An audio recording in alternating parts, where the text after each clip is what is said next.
What's up, guys? So I get coaching weekly from a top 150 pred, and this is a video with an after gameplay conversation that him and I had about what I could have done better, what I could have done differently, all those little things. So I hope you guys find this informative and enjoy it. The audio at one point does get out of sync because this is a Twitch VOD and not just like I cut it, like I recorded it with like NVIDIA. Because my stream deck hasn't been working, so just haven't been able to do that. Anyways, we got that all figured out, so new content will be better quality than this. But nevertheless, I hope you guys enjoy this. All the links can be found in my description below. If you want to get yourself some glitch, join my Discord, follow me over on TikTok or Twitch. Peace and love, guys.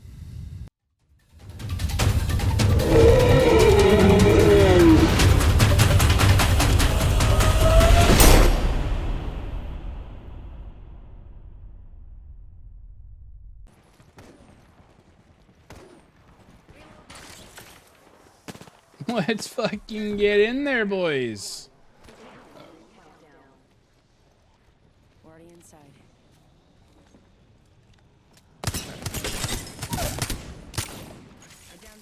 Got one knocked.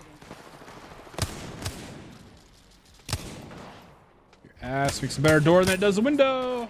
I'm going in. Where are they? All below? Bloodhound down below. Yep, over here. And then immediately, like 2 seconds after, start hearing shots. Yo, Brady. In the chat.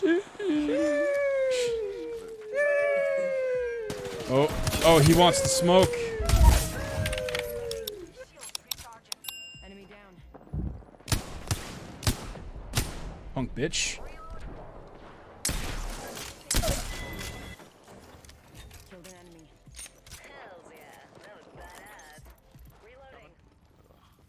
So when that Watson was coming up the rope, why didn't we just look down the rope and just like hit her 3 times? Then? Got that monkey of the week.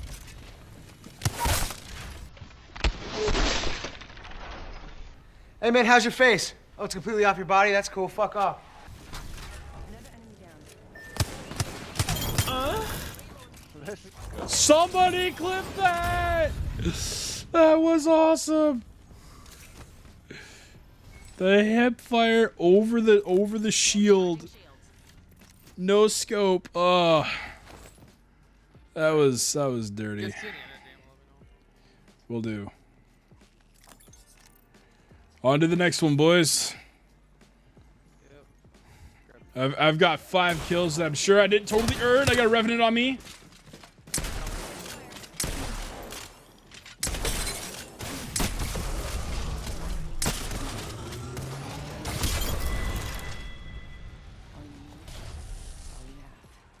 Whole squad's down. Oh, okay. We made the right choices. Just using a few. He kept peeking me like a dumbass. I just kicked him in the head to kill him.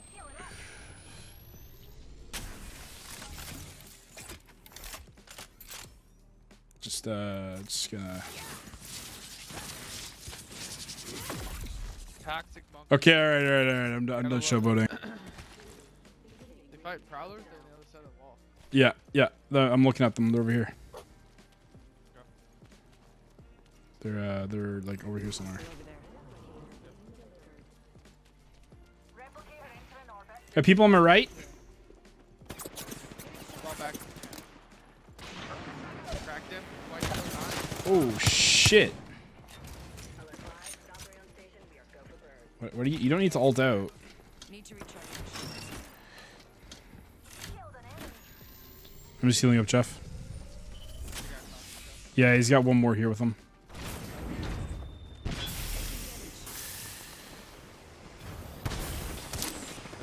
Oh, I'm gonna queue in. I can't Horizon queue up over there,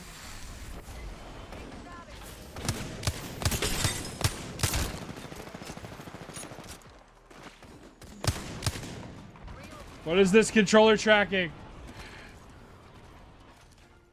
That was the last one. Nice work. Gave him the Blinken treatment.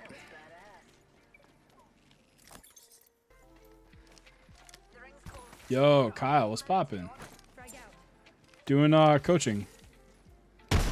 Playing with Born Relentless and a homie. Yeah, watch that rock there, and Yep. they rotate around. I'm coming around their backside. You guys go right. You guys go right. Rings Pinch out. this guy. 45 left. Octane's cracked. Fishing. Other one's cracked.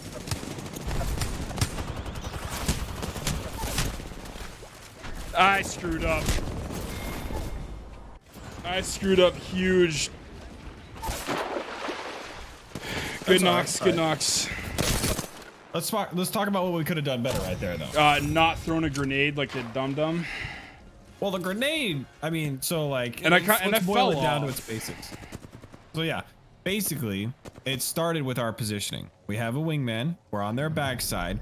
We can't R301 beam someone down. The time to kill on the wingman is still pretty low.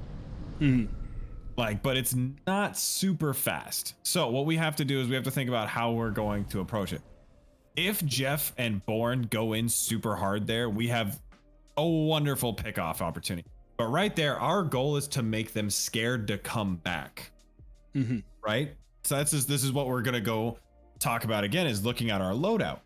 So if you started with the Arc Star and then slowly crept up on that like edge, you would have had a great advantage. But since you started with the wingman, or since you fell off, I guess, more or less, we have to think about how we're going to play our own position, right? Because even if you got a knock, you were still going to go down there. Yeah. Like there's just like 3 people just turning to you. They were completely safe. So we don't want them, as the one person around the edge, we don't want them turning to us in any way, shape, or form. You have to avoid as much damage as possible from the side. So we look at, if you're using the wingman, you try to get chip damage off. So that way they're like, oh shit, a wingman on our backside. And they're worried about their position. Then Jeff and Bourne are going to have such an easy time fighting right there. Yeah.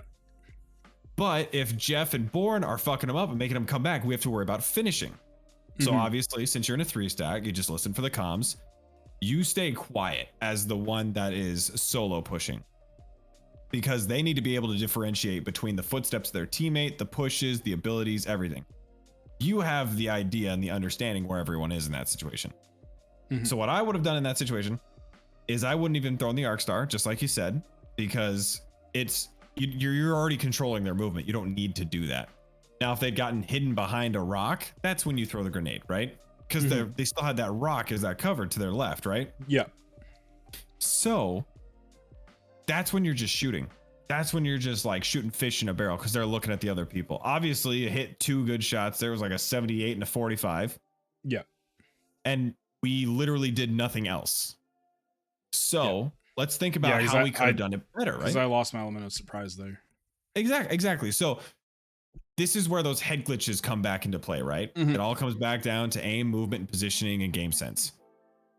Our movement dictates our positioning, which dictates the decisions we can make. So if our positioning is already where we want to move to, i.e. that little rock wall where we could just crouch behind and be safe immediately, what do you think they're going to do? If you start, let's say you hit them with a couple wingman shots. What do you think their first reaction is? They're either, they can only really do like a couple things. They can retreat the way I came in. They can push me. And that's really it, because they're not going to push into my team.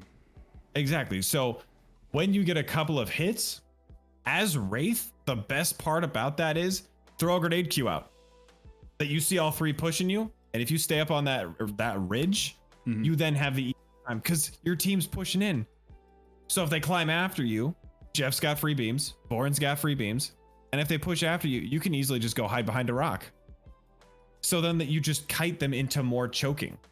The odds are, from what I've been seeing and from what you were showing me earlier, whereas if you just stayed up on that rock, you guys were going to fry them super easily.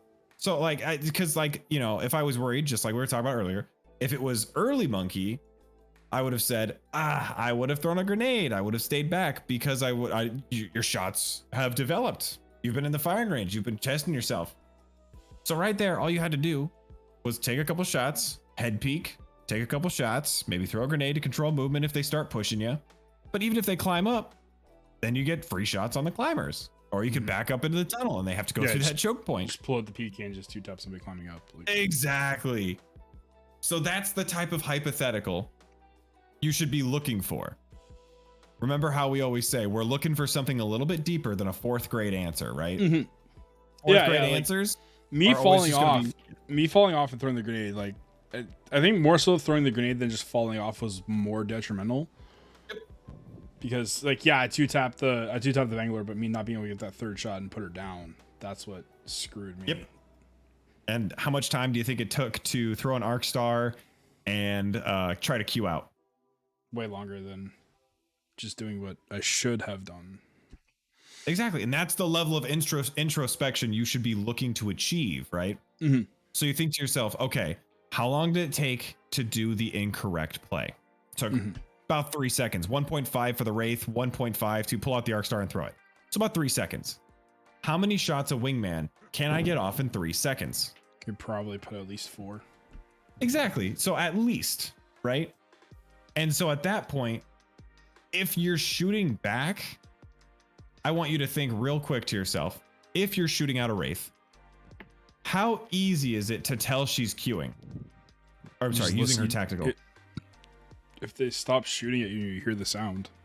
Exactly. So they knew what was happening. They weren't scared. But if you keep them scared, are Born and Jeff going to have an easier time? Oh yeah, totally. Exactly. So like right here, we're seeing 13 degrees off cool. This is my favorite thing. It's like a old blue collar comedy special thing, right? He's like, you know where cool is? It's like right there. I'm just to the left. I'm like 13 degrees off cool. Yeah. So that's what we're on. So I'm going to watch one more game here and then I'm going to go do ranked. Okay.